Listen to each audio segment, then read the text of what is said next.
There is a new round of competition on the global stage, and this time it's human versus machine.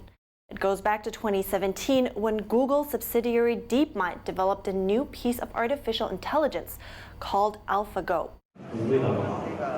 The software was able to defeat Ke, the world's #1 player for the strategy game Go. But it's so calm. It doesn't give you any hope of winning. It doesn't give you any hope at all. Go is also known as Weiqi. It's a 2-player board game that's been called both simpler and more complex than chess.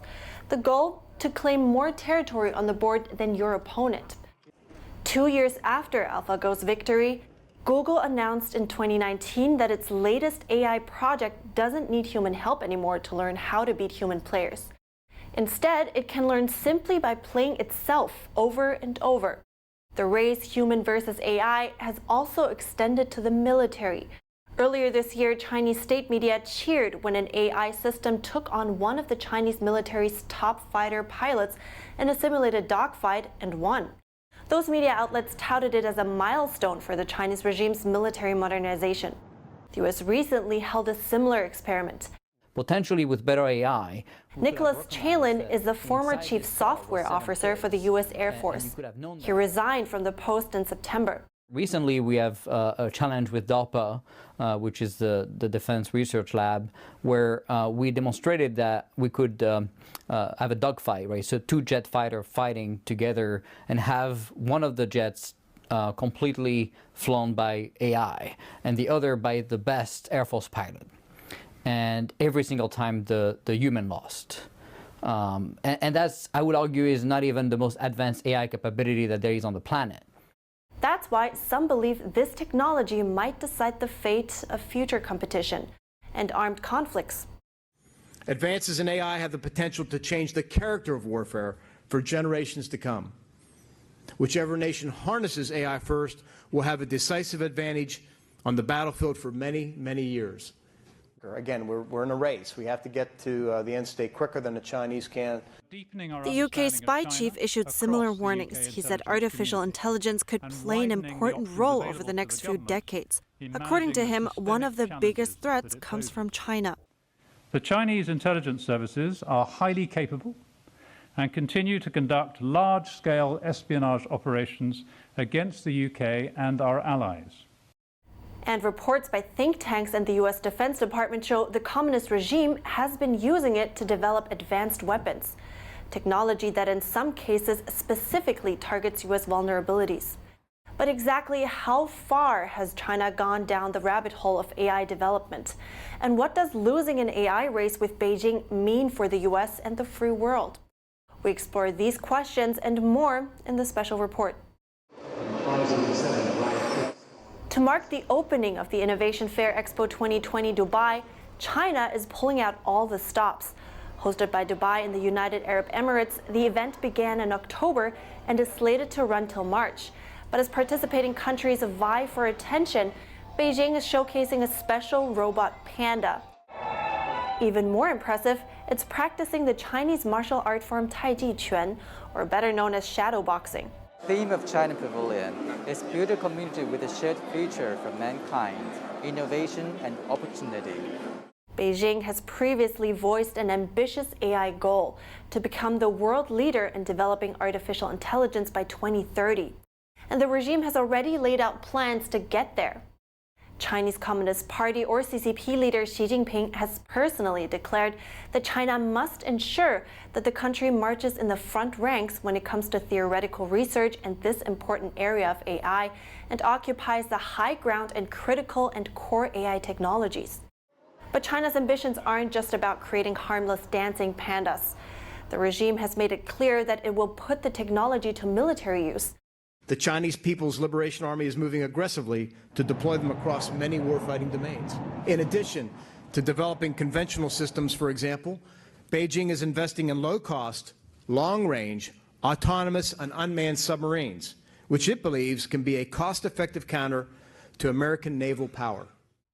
A recent report by Georgetown University combed through open source documents containing tens of thousands of China's military contracts. According to the report's author, it found that many of Beijing's AI projects explicitly focused on degrading and countering systems at the heart of the U.S.'s military strategy. The Chinese military, also known as the People's Liberation Army or PLA, now spends the same amount of money funding AI as the U.S., but employs much more help from its private sector.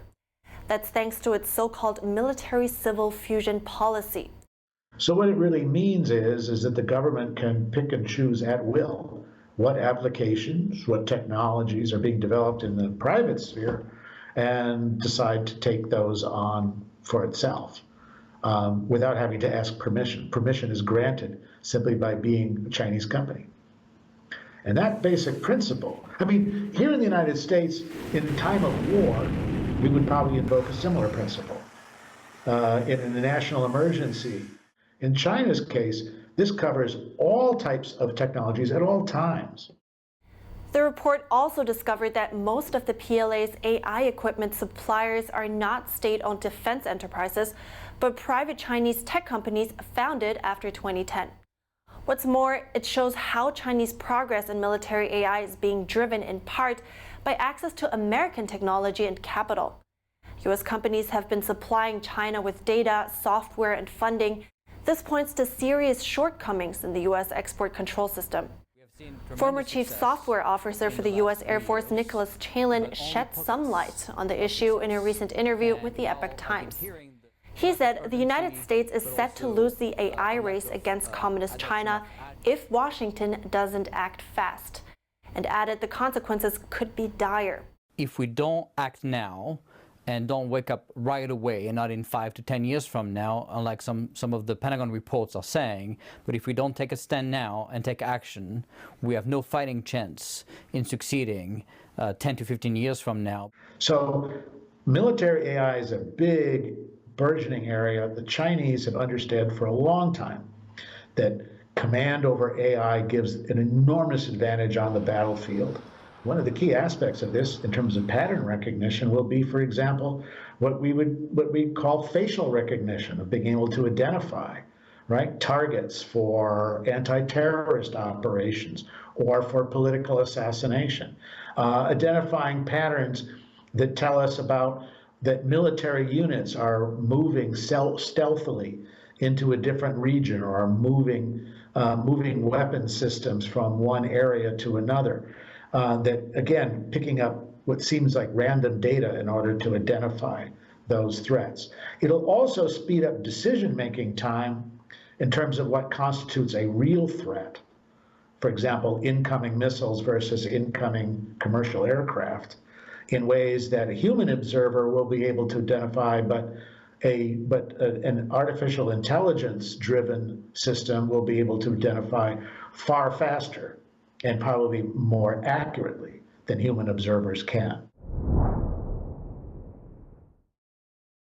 Though the U.S. so far leads the AI race, support from the regime and China's extensive technology database have generated numerous Chinese companies with leading AI technology.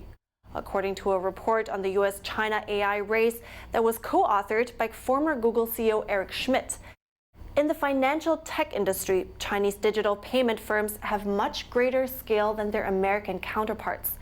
In facial recognition, the world's most valuable AI startup is China's SenseTime, while Chinese companies Hikvision and Dahua Technology control a third of the world's security camera market.